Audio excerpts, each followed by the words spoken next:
세상의 모든 지식 언더스탠딩. 요즘 뭐죠? 태양건설 이야기 쑥 들어갔잖아요. 그랬죠. 그동안 이제 태양건설이 여기저기 무분별하게 공사 현장 벌려가면서 여기저기 뭐 보증도 쓰고 그랬다가 네네. 갑자기 이제 부동산 경기가 올스톱하면서 문제가 생겼었는데 요즘 실사 중이라서 조용히 그냥 장부만 뜯어보고 있습니다. 병원 가서 지금 수술실 들어가서 그렇죠. 소리가 없는 거죠? MRI 딱 누워 있는 거 침대. 입원할 때까지 하도 말이 많았는데 맞습니다. 이제 결과 나와봐야 조금 시끄러워지겠죠. 그런데 다른 건설회사는 괜찮나? 라는 질문에 대해서 사실 괜찮은지 안 괜찮은지 병원 가서 사실은 정밀 검사들 다 받아봐야 돼. 그 겉으로 나와 있는 뭐 저 가끔씩 혈액 검사나 하고 이거 가지고는 몰라. 알 수가 없다. 그 특히 건설사 재무제표 안에는 안 들어 있는 묘한 요런 그 구멍, 덧, 뭐 폭탄 사실 그런 게 좀 있다. 그거 고발하러 나오셨다면서요, 장순환 기자님? 고발한 기사가 있어서 그냥 본인이 고발한다고 하지. 잘 제가 설명을 쉽게 해드리려고 네, 나왔습니다. 알겠습니다. 요런 기사예요. 화면 하나 먼저 보여드릴게요. 이게 미분양된 전량 인수, 건설사의 조단위, 뭐 우발부채 이렇게 돼 있는데 네. 건설사가 이제 안 팔린, 그러니까 시행사가 있고 네. 건설사가 이제 공사만 하는데 자기가 지은 아파트를 다 못 팔았어요. 그러면 내가 나중에 이 아파트가 안 팔리면 공사를 한 내가 공사비 대신 안 팔린 아파트를 가져가겠다라고 네. 약속을 한 거면 이거는 건설사의 빚일까요? 아닐까요? 공사 대금을 받아야 되는데 네. 만약 미분양이 나면 미분양 아파트를 받아가면 그 돈이 아닐 수 있잖아요. 짐일 수 있죠. 그러면 빚이죠, 건설회사는. 빚이죠. 이런 약속을 했다면 빚일 텐데 상식적으로 봤을 땐 빚인데 근데 회계적으로는 조금 다를 것 같은 생각이 네, 들어요. 맞습니다. 회계적으로는 또 조금 달라서 그 약간 회색 지대에 있는 빚들이 우리가 생각한 것보다 우리가 생각하기엔 빚인데 회계적으로는 빚으로 처리가 안 되는 부분들이 생각보다 많이 있을 수 그럼 있다는. 재무제표에 적히지도 않겠네요. 네, 재무제표에 적히긴 하는데 그 네. 규모가 이제 정말 위험한 게 어느 정도인지 가늠하기에는 좀 부족하다. 이런 지적이 있어서 그런 내용들을 좀 설명해 보려고 갖고 왔는데요. 네. 여기 이제 인천 송도에 자이하고 제일건설이라는 이제 건설사가 한 1조짜리 이제 아파트 건설 공사를 수주했어요. 네. 근데 그게 이제 2년 전에 시행사랑 계약을 했을 것 같은데 그때 우리가 이 아파트 지어서 안 팔리면 미분양 난 거 우리가 전량 회수해 갈게.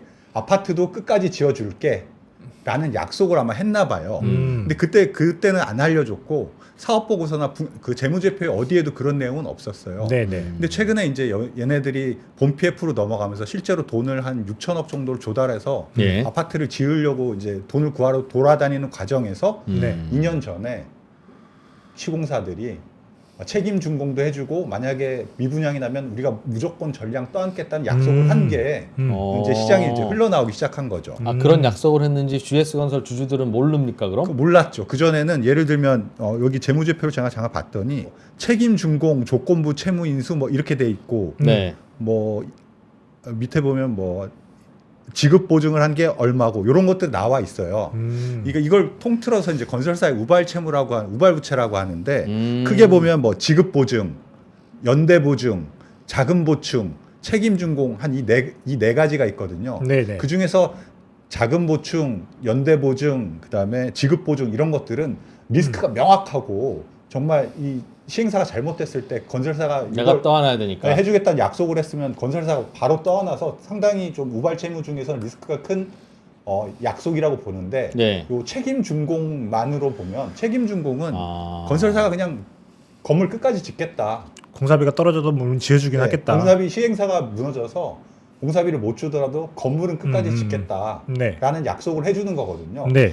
일단 그 건설사가 짊어져야 될 리스크가 이제 시공이잖아요. 그렇죠. 시공 비용까지 있고 또 그것도 공사 기간 내내 이제 안분해서 나눠 놓으니까 실제로 이제 중간에 공사비를 받다가 중간에 이제 시행사가 돈을 못 주면 이제 건설비를 못 받는 리스크가 커지는데 네. 그게 이제 뭐 크지 않고 나중에 이제 그 대물을 갖고 있잖아요. 그 미분양 아파트를 이제 할인 분양을 하던 뭐 그걸 담보로 대출을 받을 수 있어서 리스크가 상당히 작다고 보는데 근데 문제는 책임준공이 책임준공만 붙어있지 않다는 겁니다. 그 책임준공에 대부분 어떤 게 붙어있냐면은 네.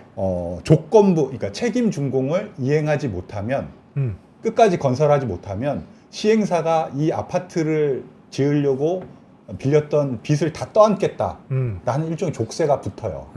그거 이제 뭐 미이행시 채무인수 약정 뭐 이러는데 네. 그런 조건이 네. 그러니까 책임 준공을 못 해주면 그 PF 대출의 보증 쓴 거랑 똑같이 되고 네, 네. 보증을 안 썼지만 책임 준공은 해야 된다. 네. 근데 책임 준공이라는 게 다 하고 나면 건물이야 주겠으나 네. 건설비를 받아야 되는데 네, 네. 건설비를 누가 줘요? 그 시행사가 아파트 팔아서 주지. 그렇죠. 그렇죠. 아파트 안 팔리면 배째야 될 수밖에 없는 조그만 시행사니까 네. 안 팔릴 아파트인 것 같으면 아예 안 짓는 게 상책일 수도 있겠네요. 그렇죠. 지어봐야 공사비 못 받을 수도 있는데 네. 그런 리스크는 반영이 안 돼 있다. 그런 리스크가 반영이 안 돼 있고 또 하나 이제 중요한 게 시장 상황인데 그 당시에 뭐 이거는 이제 계약을 2, 3년 전에 했으니까 21년에 했으니까요. 당시에는 특히 여기가 송도입니다. 네. 송도 같은 경우는 사업성이 매우 좋아요. 그래서 미분양 리스크가 뭐 크지 않다고 판단했을 수는 있죠. 그래서 건설사 입장에서는 여기 들어가서 만약에 이제 이 사업이 빠그라지더라도 이 아파트만 다 지어놓으면 우리가 뭐 할인 분양을 하든 직접 분양을 하든 충분히 소화할 수 있다 이렇게 생각했을 수 있어요. 당시에는. 그런데 이제 2년, 3년 사이에 시장 상황이 급변했잖아요. 많이 바뀌었죠. 네, 그래서 만약에 여기도 지금 뭐 분양가를 뭐 8억 중반대를 받느니 뭐 8억 초반대를 받느니 뭐 이런 얘기들이 나오는데 네. 이 근처에 있는 그 아파트랑 가격 차이가 좀 나거든요. 좀 뭐 10년 정도 된 게 한 뭐 6억 정도의 거래가 되고 케바케이긴 한데 예. 시장 상황이 바뀌었기 때문에 이 미분양이 됐을 때 리스크가 커질 수 있단 말이에요. 그렇죠. 근데 우리는 그 재무제표 어디에서도 이 이제 미분양 시에 우리 건설사가 다 떠안겠다는 약속을 확인할 수가 없는 거잖아요. 사실 미분양이 됐을 때 뭐 건설사 같은 경우에 미분양이 됐을 때 뭐 휘청거릴 수도 있는 거잖아요. 그렇죠. 모 건설사도 어디 일산에서 그 하나 분양 잘못해갖고 완전히 휘청거렸는데 그건 그룹이 미청했죠. 그룹이. 여기 같은 경우에 지금 사업 규모만 그 건설비만 1조고 이제 분양까지 모든 분양 규모를 합치면 2조 7천억이에요. 2조 7천억이나 돼요. 네, 근데 이제 물론 여기가 뭐 0% 분양이 된다, 미분양이 된다. 그렇지는 않겠죠. 라고 하면 뭐 2조 7천억이겠지만 뭐 그렇진 않겠죠. 실제로. 근데 그렇다 치더라도 이 정도면은 어떻게 보면 우리가 반드시 알아야 될 리스크인데 그러니까 지금 건설회사들 보고 너희들 PF 대출 보증 쓴 거 다 갖고 와봐. 네. 신고 다 받았고. 이미 이제 재무제표에 우발채무라고 해서 뭐 그런 것들이 드러나긴 그래서 하는데 태양건설이 제일 많고 그 다음에 뭐 L건설 뭐 네, 이러면서 네, 네. 있었는데 네. 너희들 혹시 저 책임준공 해준다고 해서 그냥 건설비 못 받으면서 지금 계속 꾸역꾸역 아파트 짓고 있는 거 없어? 저 아무리 봐도 분양 안 될 것 같은데 그냥 계속 짓고 있으면서 그 니네 회사 돈으로 쓰던 그냥 외상으로 짓고 있는 거 없어? 이 질문을 안 하고 있다는 거죠? 그 질문에 대해서 공식적으로 이제 건설사가 드러낼 그러니까 이걸 의무가 없다. 네, 공시를 안 한다고 해서 잘못은 아니에요. 그게 왜 그러냐면은 이 우발채무 그 책임준공에 붙은 여러 가지 옵션도 실제로 이게 야. 발생 가능성을 이제 가늠하기가 좀 어렵잖아요. 실제로 그렇죠, 미분양이 그렇죠. 될지 안 될지 잘 모르잖아요. 두 번째는 그럼 현실화됐으면 뭐 1,000억이 나오냐, 5천억이 나올 거냐, 그냥 100억으로 끝날 거냐. 아무도 모르니까. 알 수가 없어요. 그러니까 회계적으로 좀 어려운 부분들이 있고 실무적으로도 그동안에 준공 자체를 못해서 문제가 된 경우는 없었고 이게 또 최근에 뭐 그런 것도 있대요. 준공일자를 제때 못 지키는 경우도 있긴 한데 대주단 입장에서 이걸 디폴트를 내버려? 그럼 어허. 문제가 더 커지잖아요. 그렇죠. 그러니까 그냥 그럼 그러지 말고 준공일자 좀 밀어줄 테니까 니네 기한 내에 그거 해서 갚아라 라고 하는 식으로 거의 끝나는 경우가 많다는 거예요. 그래서 이제 예를 들면 자금 보충 1조다 뭐 채무 인수가 1조다 이거는 명확하잖아요. 그렇죠. 건설사가 떠안는 리스크가. 근데 이제 책임 준공 플러스 알파가 1조다 라고 하는데 그걸 1조를 다 채무 인수나 자금 보충처럼 리스크로 다 떠안는다? 라고 하면 그것도 조금 더 혼선이 갈 수 있거든요. 근데 사실 우발 채무가 얼마 있는지를 명확하게 밝힐 수는 없겠지만 그래도 이런 조건으로 계약을 했다 정도까지는 투자자들에게 알려야 되는 거 아니에요? 그러니까 저도 그렇게 생각하는데 그게 이제 의무가 아니라는 게 말씀드렸듯이 이제 현실 실현 가능성을 가늠하기가 어렵고 그래서 이제 얼마 나올지를 몰라서 이것도 케바케 어떤 이제 시공사들은 이제 그걸 공시하는 데도 있고 공시 뭐 어떤 건설사들은 공시를 안 하는 그런 상황이다 보니까 실제로 우리가 이제 알고 있는 우발채무라는 게 사실 빚이 나중에 진짜 폭탄이 될지 안 될지는 모르지만 그렇죠. 폭탄이 될 수 있는 가능성에 대해서 그래도 좀 자세히는 알아야 될 거잖아요. 그런 게 지금은 전혀 안 돼 있는데 막 그 생각해 보시면 이 뭐 지금 시장에서 이렇게 어허. GS 건설 사례가 드러나긴 했지만 21년에 얼마나 장이 좋았습니까?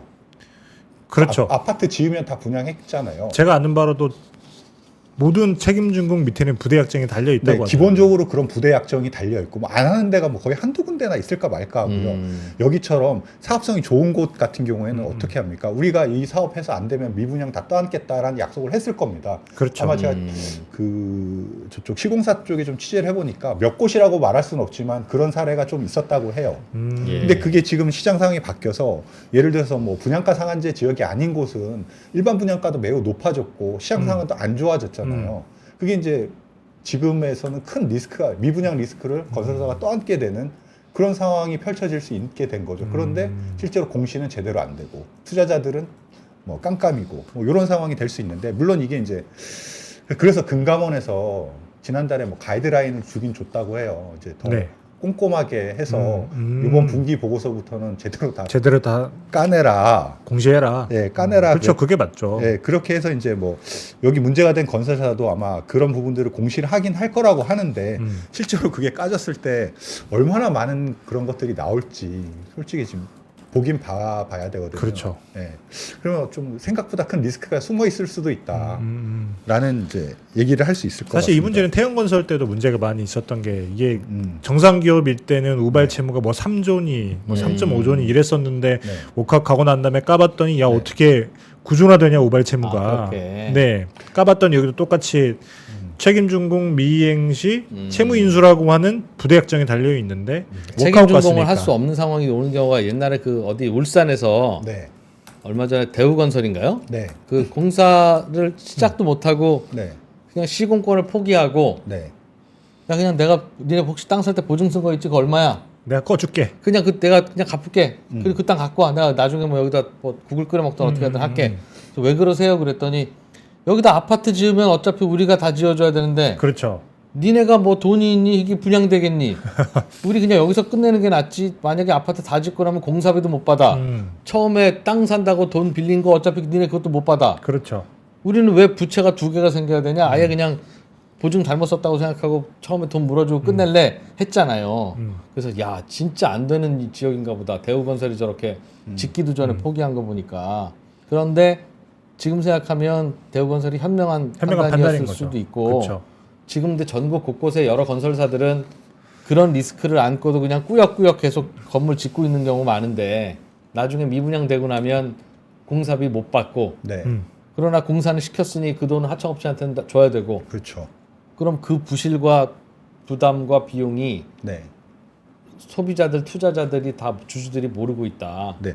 그럼 아마 그러니까 여기 GS건설처럼 그런 약정을 해서 계약을 했으면 그게 분명히 공사 원가에는 반영이 될 것 같거든요. 아, 그렇겠죠. 그러면 분양가에도 반영이 돼서 허허. 그런 건설사 수익이 좋았으니까 아마 그런 약정을 내걸었을 텐데 그 수익은 이제 수익이고 그런 리스크는 이제 외부로 공개가 잘 안 되니까 그런 건 좀 그렇군요. 문제이지 않나 싶습니다. 네.